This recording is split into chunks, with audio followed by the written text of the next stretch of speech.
Q3 2019, there were 309 total deals. Q3 2020, there's 189.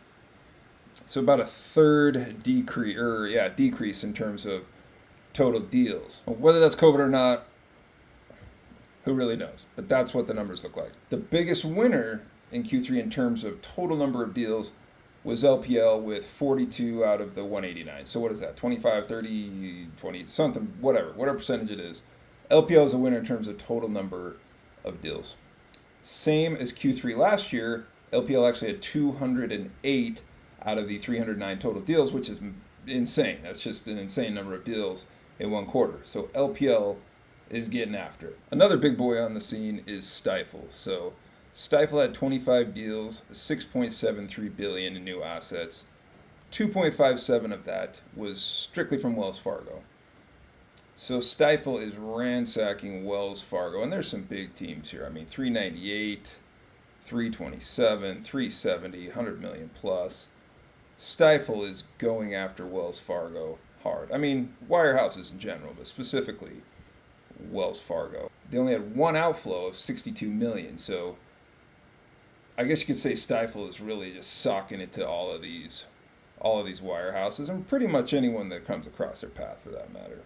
The biggest number of assets in the least amount of deals is going to go to First Republic with two teams and 4.4 billion in assets, one from Merrill, one from JP Morgan. So First Republic wins that award.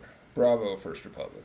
And the biggest deal for Q3 2020 award goes to UBS. They got a $3 billion team from Goldman. It's a big team right there. That's a big boy. All right, UBS, good on you. So, bottom line, decent amount of asset movement. LPL, biggest number of deals. Biggest actual deal, UBS. And then First Republic got the award for the least amount of transactions with the highest amount. So, we're on our way. Now let's look at the biggest losers. And we'll start this from 4 to 1. The number 4 biggest loser goes to Morgan Stanley. Okay, there we are. See, there's a big team right there. 1.4 billion to Insignio. Morgan Stanley lost 5.6 billion in 17 deals. They gained 4.1 in 11 deals. So they're, what is that? A 1.7 billion net negative. That Insignia one's a big one. $500 million to RBC is 675 to RBC, 400 to Rockefeller, 680 to Stifel. And again, some of these wirehouses, they're just sending assets back and forth. But Morgan Stanley is the number 4 biggest loser. Congratulations, Morgan Stanley. The number 3 biggest loser is Wells Fargo. So Wells lost 5.3 billion in 31 deals. They gained 4.1 in 17 deals. But again, 2.5 of that was to Stifel in multiple transactions. So what's that? 14 deals to Stifel. And again, there were some big ones in there. But also we see LPL coming in, snagging some of these smaller teams. $500 million at Raymond James. So equal opportunists across the board here. Wells Fargo, number 3 biggest loser. About 1.2 billion, give or take a few hundred million, but who's counting? The number 2 biggest loser is UBS.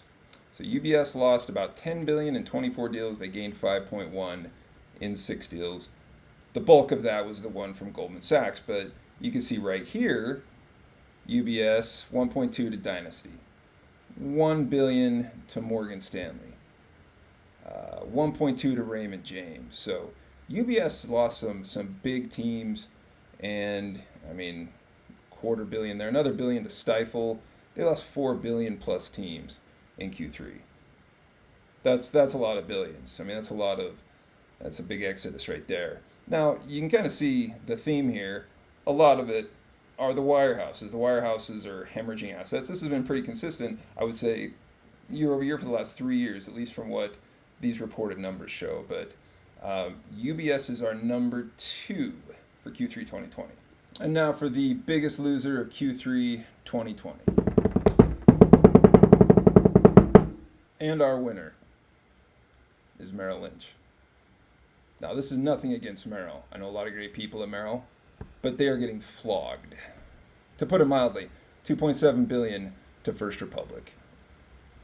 $178 million, $400 million, a lot of big teams, 1.4 to RBC. So Merrill lost $13.1 billion in 30 deals in Q3 2020, and they're reporting no new deals coming in. So they're taking L's big time in Q3. Now, this time last year, Wells Fargo was the biggest loser in Q3 2019. Merrill was close behind, but what we've seen is within the last 3 years, Merrill and Wells, UBS, they have consistently been the biggest losers in terms of net assets out. So Merrill Lynch is our number one. I don't know what's going on at Merrill, if there is anything going on, but you see a pretty big exodus happening. I mean, 30 deals in a quarter in a pandemic, some of them pretty big deals. I mean, it's just what it is. You know, it's all kind of interesting, and we didn't get into too much of some of the smaller firms, the Waddells, the Edward Jones, I mean, Equitable, some of these other ones. Not a ton of transactions, so we'll see what Q4 holds. But it is really interesting to see how this asset race is heating up, and I think, again, we're seeing most of the money leave the wirehouse model and start to go more independent, which has been the trend for quite some time now. So that's what it is. That's the lay of the land in Q3 2020. So there we go. Happy COVID.